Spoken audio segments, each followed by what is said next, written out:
সিনেমার নর্তকীর কাছে আগুন জ্বলে, উলঙ্গ ছবিতে আগুন জ্বলে, অশ্লীল দৃশ্যতে আগুন জ্বলে রে বাপ। হারাম নারীর গায়ে আগুন জ্বলে, বেপর্দা নারীর দেহে আগুন জ্বলে, সুদের টাকায় আগুন জ্বলে, ঘুষের টাকায় আগুন জ্বলে, কিস্তির টাকায়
জায়গায় পড়ে আসিলাম।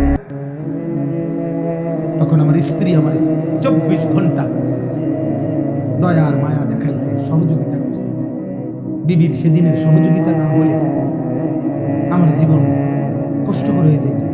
আল্লাহর দয়ায় আল্লাহ তাআলা তার কলিজায় এই এক ভালোবাসাও ছিল, তো দয়া মায়াও দেখাইছে। এরকম হাজারো স্বামী বছরের পর বছর, কত অচল পঙ্গু বিকলাঙ্গ, কত প্যারালাইজড স্বামীর 10 বছর ধরে 20 বছর ধরে কত স্ত্রী মাথার ঘাম পায়ে মুছে দেয়, খেদমত করে। নর্তকীর কাছ থেকে এটা কই পাবে? মোবাইলের বেডের কাছ থেকে এটা পাইবা? আমি ওই দিন বইতে কিতাবে পড়ছি, আরবি কিতাব, আরবি এক সুন্দর কিতাবের মধ্যে লিখছে, হে যুবক, যে নারীর ছবিতে তুমি প্রেম ভালোবাসার অভিনয় দেখছ, এ তো প্রেম না, এ তো ব্যবসা, এ তো টাকা, এ তো সম্পদ, উপার্জনের জন্য সে এটা করছে। এটা তো নাটক, এটা তো সিনেমা, এটা তো অভিনয়। সে তো নিজেই বলছে আমি অভিনেতা, আমি অভিনেত্রী। এটা আসল না, এটা অভিনয়। আর অভিনয় মানে তো এটা ধোঁকা, ধোঁকা না? তো জাহান্নাম থেকে বাঁচেন। এই জমিনের মধ্যে সবচেয়ে বড় জঘন্য ঘৃণ্য নারী পুরুষের অবাধ মেলামেশা। রাসূলুল্লাহ সাল্লাল্লাহু আলাইহি সাল্লাম বলেছেন, জমিনের মধ্যে আল্লাহ তাআলার সবচেয়ে বেশি আত্মসম্মানে লাগে শিরিকের পরে, জমিনে আল্লাহ তাআলার বেশি গায়রতে লাগে। আল্লাহ তাআলার নিকট আল্লাহ তাআলার আত্মসম্মানে বাঁধে কোন বান্দা বান্দি যখন জিনা করে। মা মিন আহাদিন আগিয়ারু মিনাল্লাহ আন ইয়াজনিয়া আবদাহু আও আন তাজনিয়া আমাতাহু। এটা হাদিস। আল্লাহ প্রচন্ড রাগ করে। নালে একটা সহজ উদাহরণ শুনে, এতটা রাগ করে আল্লাহ যে বেবিচারীকে আল্লাহ যেন বলে, খবর লাগাও, খবর লাগাও এই নাফরমান বিবাহিত কিনা। যদি বিবাহিত হয় পাথর মাইরা পৃথিবীর থেকে সরাই, পাথর মারো, পাথর মারতে মারতে হত্যা করো। আর দেখো অবিবাহিত কিনা, তো প্রকাশ্য দিবালোকে মানুষের উপস্থিতিতে 100 করে চাবুকের বেত্রাঘাত করো। এই জন্য তাফসীরে নূর সূরা নূরের মধ্যে আছে, ইসলামী শরীয়তের মধ্যে জিনার শাস্তির চাইতে জঘন্য মারাত্মক কোন শাস্তি নেই। বেবিচারের চাইতে বড় কোনো কি নাই, শাস্তি নেই। নবী সাল্লাল্লাহু আলাইহি সাল্লামের জামানা একজন ইমানদার আয়েশা নবীজির কাছে বলছে, ইয়া রাসূলুল্লাহ, আমি জিনা করেছি, আমাকে শরীয়তের বিধান আমার উপরে জারি করেন। ইন্নী কাদ জানাইতু আকিম আলাইয়াল হাদ্দা।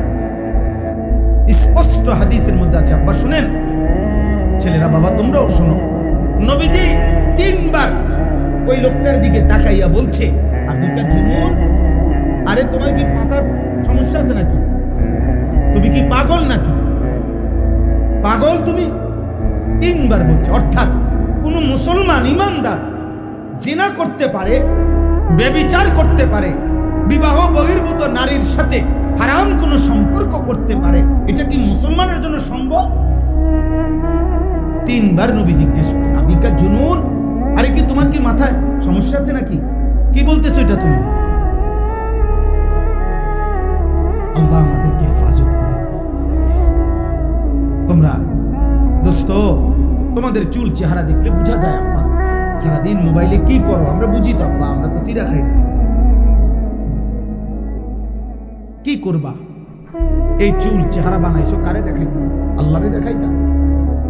রাসূল সাল্লাল্লাহু আলাইহি সাল্লামকে দেখাইতা? কোন ইমানদারদেরকে দেখাইতা? বলো, একটা ছেলে বলো ভাই, কাফের মুশরিকদের মতো যে চুল রাখছো কারে দেখাইতা? আল্লাহকে, নবীকে, আউলিয়াদেরকে, ইমাম সাহেবকে, মা বাপকে? বলো না তো কারে দেখাইতা এই চুল রাখছো? কোন নর্তকীকে দেখাইতা? কোন বেহায়া মেয়েকে দেখাইতা?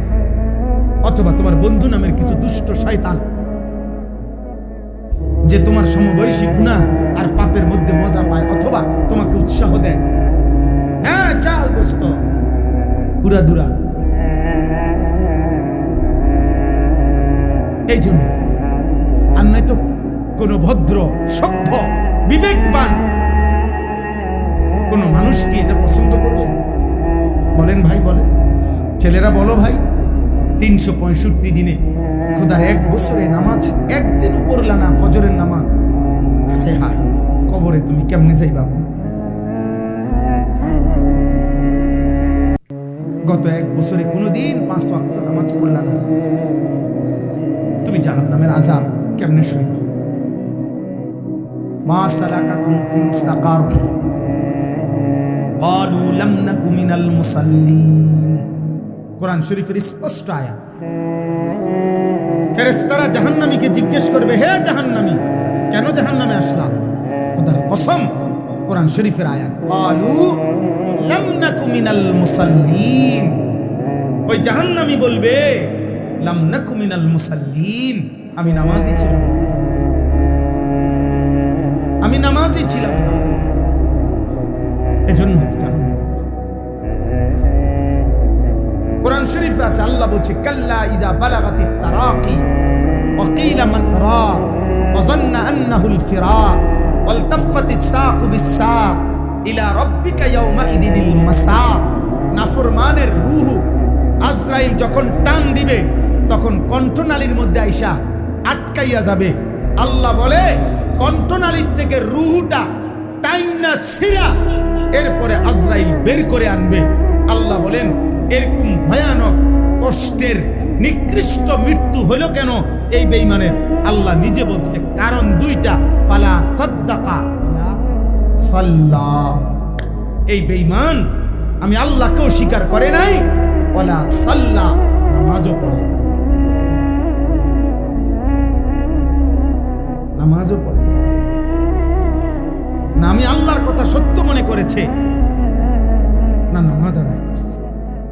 বেনামাজির রূহ নিকৃষ্ট ভাবে আজরাইল টাইনা হিসরা বের করে।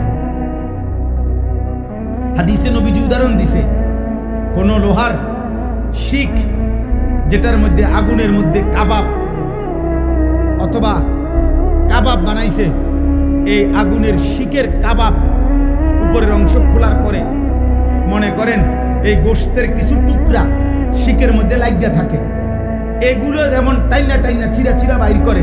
খোদার কসম, নবী বলছে, নাফরমানের রূহ তার কণ্ঠনালী থেকে এরকম টাইনা টাইনা চিরা চিরা বাইর করে। আল্লাহ আমাকে মাফ করে দেন, আল্লাহ আমাদেরকে মাফ করে দেন। চলেন ইনশাআল্লাহ নামাজ পড়বো ইনশাআল্লাহ। বলো ভাই ইনশাআল্লাহ। এই ভালোবাসা আল্লাহর জন্য, আমি এটার কি ব্যাখ্যা দেব? কেন তোমরা এত ছেলে আসলা, আমি কোথাকার, তোমরা কোথাকার? এই ভালোবাসা আল্লাহর জন্য, কোনো সন্দেহ নাই। চলো এই ভালোবাসা কাজে লাগাই। তোমরা আমারে পছন্দ করে আসছো, আমিও তো তোমরে পছন্দ করে আসছি না? তো এই ভালোবাসা আখিরাতের জন্য কাজে লাগাই, ঠিক আছে না ইনশাআল্লাহ? আমাদের এই আন্তরিকতা, তোমাদের এই ছুটে আসা, এই রাত গভীরে বসে থাকা, কিসের বিনিময়? আল্লাহর জন্য। কিসের জন্য? আল্লাহ নবী সাল্লাল্লাহু আলাইহি সাল্লাম বলেন, ওয়া আইয়ুহিব্বাল মারউ লা ইউহিব্বুহু ইল্লা লিল্লাহ। কে ভালোবাসে শুধুই আল্লাহর জন্য। খোদার কসম, নবীজি বলেন, আল্লাহ তাআলা তার কলিজায় ঈমানের স্বাদ মজা তৎক্ষণাৎ দিয়ে দিবে। ওয়াজাদা হালাওয়াতাল ঈমান, সে ঈমানের স্বাদ পেয়ে গেল যে একে অপরকে আল্লাহর জন্য ভালোবাসে। কার জন্য?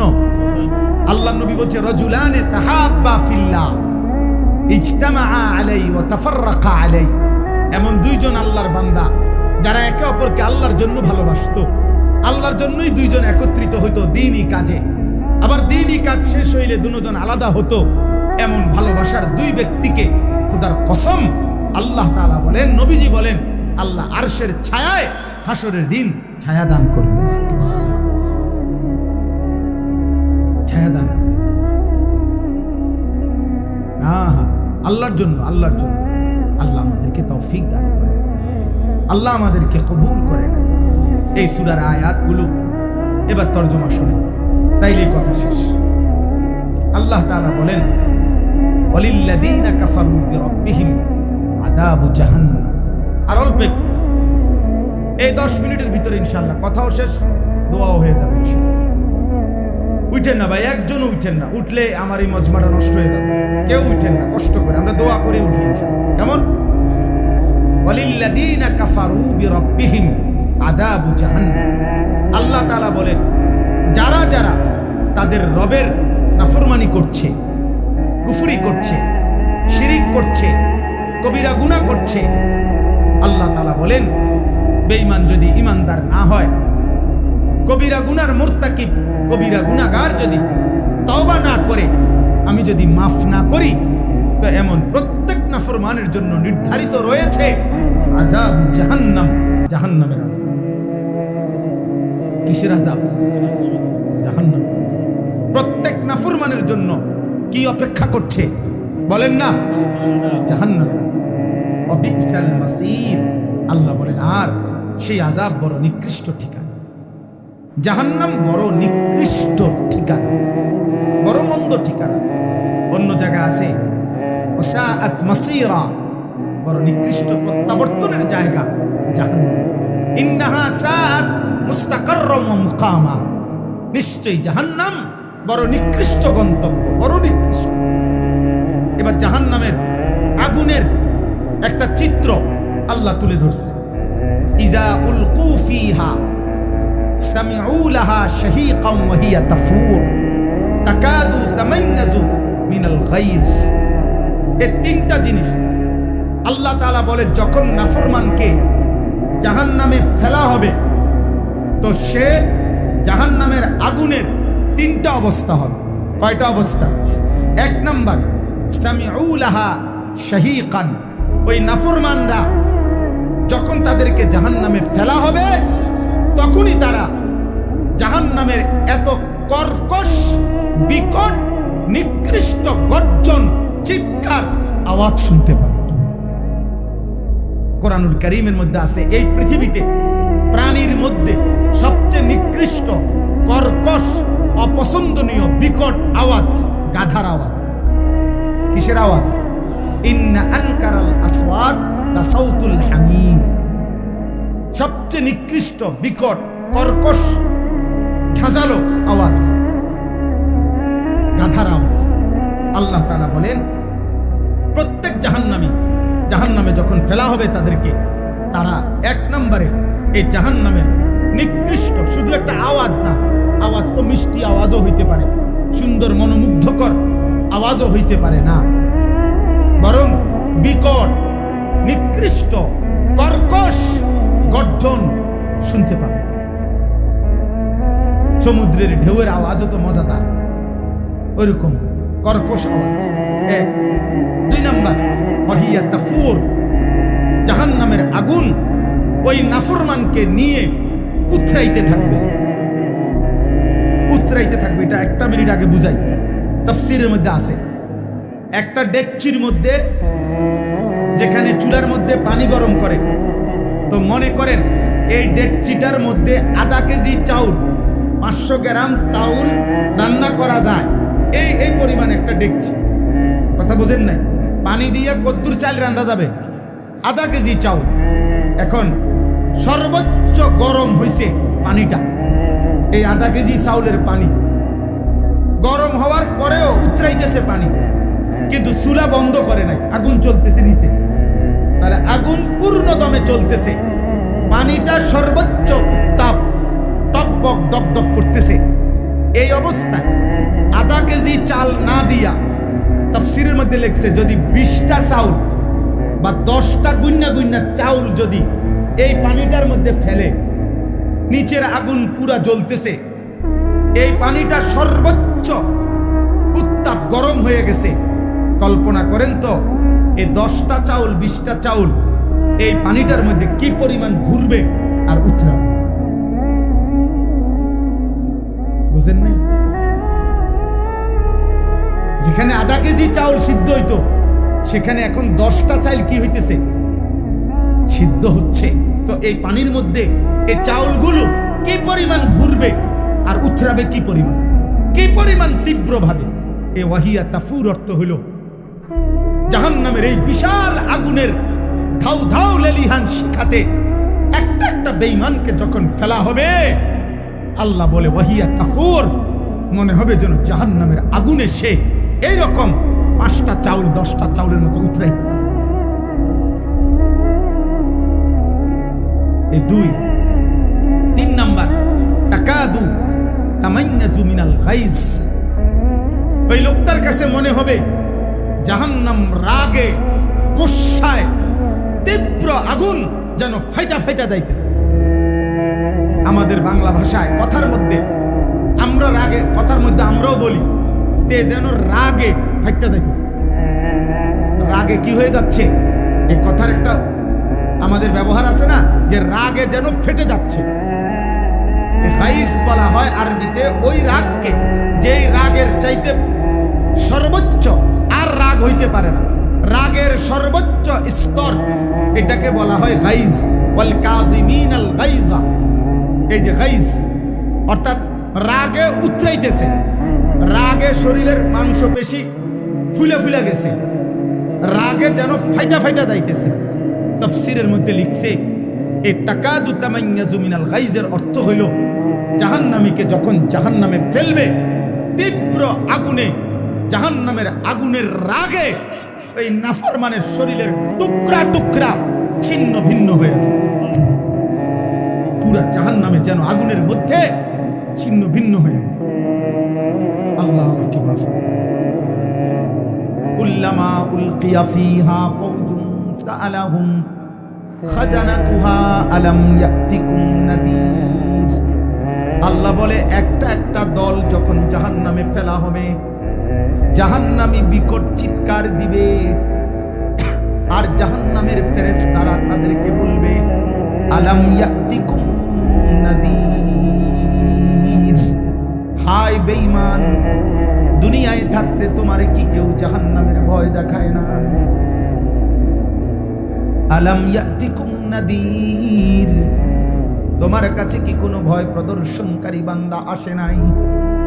কেউ কি তোমারে বলে নাই নামাজ না পড়লে জাহান্নামে যাবে, মিথ্যা বললে, চুরি করলে, জিনা করলে, মদ খাইলে, জুয়া খেললে, নারী দেখলে, অশ্লীল ছবি দেখলে, বেহায়া হলে, বেপর্দা হলে, সুদ খাইলে, কিস্তি নিলে, হারাম পথে জীবন চালাইলে জাহান্নামী হবা? এই কথা কি তোমারে কেউ বলে নাই? কুরআনুল কারীমে আল্লাহ বলেন আওয়ালাম নুআম্মিরকুম মা ইয়াতাযাক্কারু ফীহি মান তাযাক্কারা ওয়া জাআকুমুন নাদীর।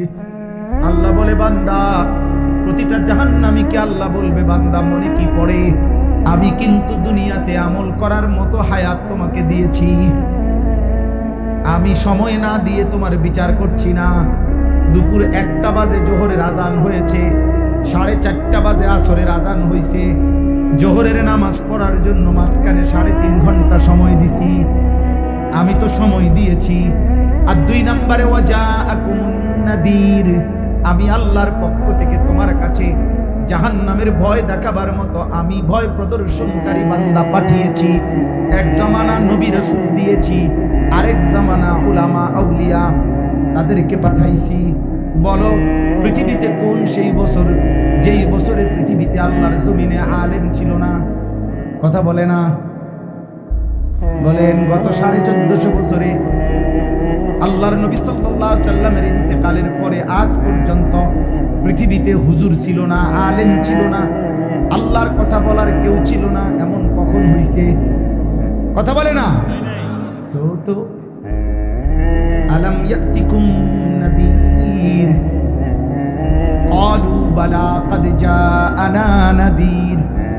নাফরমান ফেরেশতাকে বলবে বালা, হ্যাঁ, ক্বাদ জাআনা নাদির, আমার কাছে ভয় প্রদর্শনকারী এসেছিল।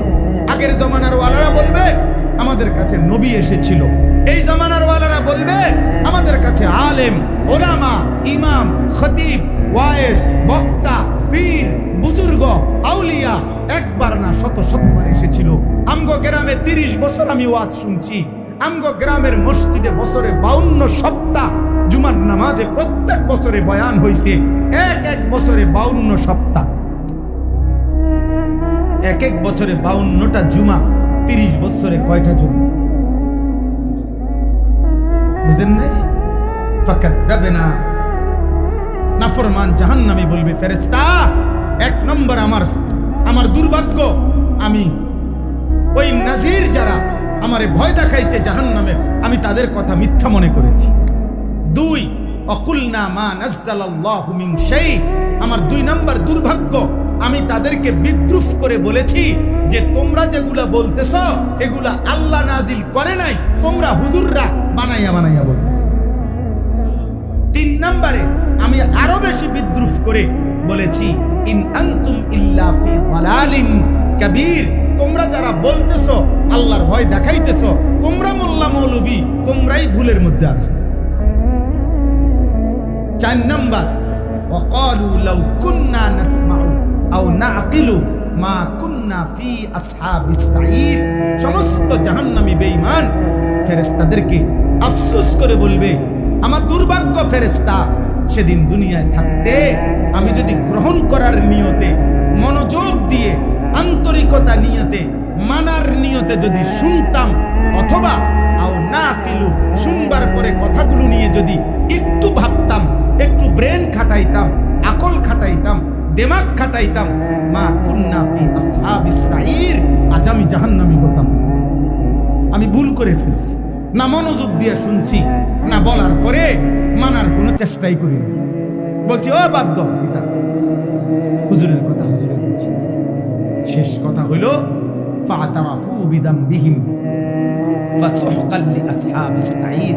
এভাবে বলতে বলতে ফেরেশতা সামনে নাফরমান জাহান্নামী তার সারা জীবনের গুনাহ পাপ স্বীকৃতি দিবে, শোনাবে, স্বীকার করবে, আর সব শুনে ফেরেশতা বলবে, ফাসুহকাল লিআসহাবিস সাঈর, হে জাহান্নামী বেঈমান, দূর হ, দূর হ, আগুনেই পড়ে থাক, কারণ আমার তো কিছুই করার নাই, শুনছি যা, কিন্তু আমি তো তোকে এক বিন্দু দয়া দেখাবো, মায়া দেখাবো, এমন কোন যোগ্যতা তো আমার নেই। আচ্ছা, কোরআনে স্পষ্ট আছে আযাবের ফেরেশতাদের বৈশিষ্ট্য, যে সমস্ত ফেরেশতারা আযাব দিবে, এই আযাবের ফেরেশতাদের বৈশিষ্ট্য খোদার কসম আল্লাহ বলছে, গিলাজুন শিদাত, আযাবের ফেরেশতারা খুব কঠোর এবং পাষাণ, অর্থাৎ যাদের হৃদয়ে দয়া মায়া এক সুতা, এক জাররা নাই, তারা আযাবের ফেরেশতা। নবীজি বলছে কবরের আযাব দিবে যে ফেরেশতা, ওই ফেরেশতা আমা ওয়া আসাম, পরিষ্কার হাদিস। নবীজি বলছে প্রত্যেক নাফরমানের কবরে আযাব দিবে যেই ফেরেশতা, ওই ফেরেশতা চোখেও দেখে না, কানেও শোনে না। এজন্য জাহান্নামী নাফরমান কবরে হাজার লক্ষবার চিল্লাবে, কিন্তু তিনি তো দেখেও না, তিনি তো শুনেও না, উনি আযাব দিতেই থাকেন। আল্লাহ আমাদেরকে মাফ করে দেন। অতএব আজকের এই রাত গভীরে আব্বা প্রত্যেকের কাছে আমার অনুরোধ, আমরা যেন এই রাত গভীরে অষ্টগ্রামী মাদ্রাসা, আমার উস্তাদে মুহতারাম হাফেজ মাওলানা ইয়াকুব সাহেব দামাত বারাকাতুহুল আলিয়া, আল্লাহ তাআলা ওনাকে হায়াতে তৈয়বা আফিয়া দান করেন, আল্লাহ তাআলা এই মাদ্রাসা কবুল করে নেন, এই মাদ্রাসার মাহফিলকে, মাদ্রাসাকে কিয়ামত পর্যন্ত কায়েম দায়েম রাখেন। আমার শেষ অনুরোধ, তোমরা কিশোর, তোমরা নওজোয়ান আব্বা, 30 বছরের নিচে, তোমাদের কাছে হাত জোড় করে, এক ভাই তোমাদের, অথবা তোমরা আমার সন্তান, যাদের বয়স 16 বছর, তুমি আমার সন্তান, আমার প্রথম সন্তানের বয়স 16 বছর, আর এর চাইতে বয়স বেশি যাদের 30-এর নিচে, তোমরা আমার ছোট ভাই, আমি ছোট ভাই তোমাদেরকে বড় ভাই হিসাবে, অথবা তোমরা আমার সন্তান, আমি বাবা হিসাবে অনুরোধ করছি, এমন সুন্দর জীবন নষ্ট করে দিও না, এমন সুন্দর জীবন নষ্ট করে দিও। আমি যদি আর কোনোদিন আসতে না পারি, আর কোনোদিন যদি হায়াত না পাই, আর কোনোদিন যদি তৌফিক না হয়, তো এই জন্য আজকেই বলব, চলো আমরা এখন দোয়ার আগে দিল থেকে প্রত্যেকে নিয়ত করি, যত কষ্টই হোক আমরা ফজরের নামাজ পড়ব ইনশাআল্লাহ। তামাশা করে হাত তুললো, হাত তুললো, তোমার দিলে তুমি করো, তোমার মালিকের সাথে তুমি করো। আমার কথা হলো, আমি তো ভোটে দাঁড়াইছি না রে আব্বা, যে ভোট চাইতেছি, যে ভাই আপনাকে হাত পাও ধরে কই, আমার যেমনি পারেন আমার একটা ভোট দিয়ে না রে আব্বা, আমার ভোট দম লাগবে। আমি ভোট চাচ্ছি না, আমি একটা সেজদা চাইছি আল্লাহর জন্য। কার জন্য? তোমার সেজদা, তোমার মালিকের জন্য, তোমার যিনি সৃষ্টি করেছে, এই জন্য ইনশাআল্লাহ মোবাইলের মধ্যে যদি অ্যালার্ম দাও, প্রত্যেকটা মোবাইলে 5টা অ্যালার্ম দেওয়া যায়, 5টা, হ্যাঁ 5টা 15-তে ফজরের জামাত এখন আমার বাসার সামনের মসজিদে, তাহলে 4:50 থেকে দাও, 4:40, 4:50, 5টা এমনি দাও, 3টা 4টে অ্যালার্ম, একটার পর একটা বাজবে। মাত্র 300 টাকা দিয়া অ্যালার্মওয়ালা ভালো ঘড়ি পাওয়া যায়। ঘড়ি তুমি 5টা বাজে, 4:50 বাজে অ্যালার্ম দিয়া একটা ঘড়ি পাশে রাখো, এটার আওয়াজে ইনশাআল্লাহ ঘুম ভেঙে যাবে। একজন বন্ধুর সাথে চুক্তি করো, সমবয়সী, দোস্ত তুই উঠলে আমারে উঠাই দিবি, মোবাইলে কল দিবি, আমি উঠলে তোরে উঠাই দিবি। 2 বন্ধু মিললে ইনশাআল্লাহ এক বন্ধু আরেক বন্ধুকে খোদার কসম নেক কাজে সহযোগিতা করিলে, কোরআন শরীফে স্পষ্ট আছে আল্লাহ কিয়ামতের দিন বলবে উদখুলুল জান্নাতা আনতুম ওয়া আজওয়াজুকুম তুহবারুন, তোমরা তোমাদের বন্ধুদেরকে নেক কাজের সঙ্গীদেরকে একসাথে করে জান্নাতে ঢোকো। আমার একটা মেহনত আছে সারা বাংলাদেশে, ফজর ক্যাম্পেইন, ফজরের নামাজের প্রচারণা ক্যাম্পেইন, মানে প্রচারণা। আলহামদুলিল্লাহ এখন সারা বাংলাদেশে আমাদের হাজার হাজার ছেলে আছে যারা আমগুলো কলিজা দিয়া মহব্বত করে এবং ফজরের নামাজ জামাতে পড়ে, বেনামাজিকে খুঁজে বেড়ায়, নামাজিকে বন্ধু বানায়, বন্ধু বানায়। এজন্য চলো পাক্কা নিয়ত করো, নারী দেখবো না, অস্থির ছবি দেখো না, অস্থির ছবি। তোমার চাহিদা পূরণের জন্য একজন নারী যথেষ্ট, সে তোমার মালিক ব্যবস্থা করে রাখছে, দিবে। ওয়েট, অপেক্ষা করো, অপেক্ষা করো। চরিত্র নষ্ট করো না, চরিত্রহীন কোনো কামে লাগে না। মানুষের শরীরের সাফ কথা আমি খোলামেলা বলবো, মানুষের শরীরের বীর্য মানুষের শরীরের মূল উপাদান, মূল শক্তি। এই জন্য বাংলা ভাষায় বলে যে শক্তিমানকে বুঝাইতে গিয়া বলে শৌর্য বীর্য। কি শৌর্য বীর্য? অর্থাৎ এটা মানুষের মূল শক্তি, আর এটা অপাত্রে কেউ নষ্ট করে দিলে গুনার কাজে যেমনি হোক, তাহলে তার মূল শক্তি শারীরিক নষ্ট হয়ে যায়। এই জন্য আখিরাতের কষ্ট তো আছেই, দুনিয়াতেও তাকে অপমানিত হতে হয়। আমি আর কেমনে কইতাম, আর কি বাংলায় কইতাম, এর চাইতে খোলামেলা বলা তো সম্ভব না, তো মাইক চলে চারিদিকে। তারপরেও শুধু সাহস করে মহব্বতের দাবিতে বল, তোমার আখলাক নষ্ট করো না, তুমি ভালো থাকো, দুনিয়া ইনশাআল্লাহ তোমার হালাল চাহিদা পূরণ হবে, আখিরাতেও জান্নাত মিলবে। আল্লাহ আমাদেরকে তৌফিক দান করেন। তাইলে এই 2টা কথা, এক ফজরের নামাজ পড়ার চেষ্টা করব ইনশাআল্লাহ, মোবাইলের অস্থির ছবি, নারী দেখা, জিনা ব্যভিচারের দৃশ্য একটু হিম্মত করো, দেখো 2-4 দিন চেষ্টা করো, 1-2বার চেষ্টা করে দেখো, একবারে ফিরাইয়া দিও না কথা যে হুজুর আপনার কথা শুনলামে না। এটা আসলে মুমিনের মুসলমানদের জন্য উচিত। আমি চেষ্টা করে দেখি, আবার ছুটে যাইতে পারে, আবার হিম্মত করব, ঠিক আছে না? ইনশাআল্লাহ পারবো তো ইনশাআল্লাহ। আল্লাহ তাআলা তৌফিক দান করেন, আল্লাহ তাআলা কবুল করেন। আমার জন্য সবাই দোয়া করবেন, আমিও আপনাদের জন্য দোয়া করি। আমি এই মাদ্রাসার জন্য দোয়া করি, আমার মাদ্রাসার জন্য দোয়া করি।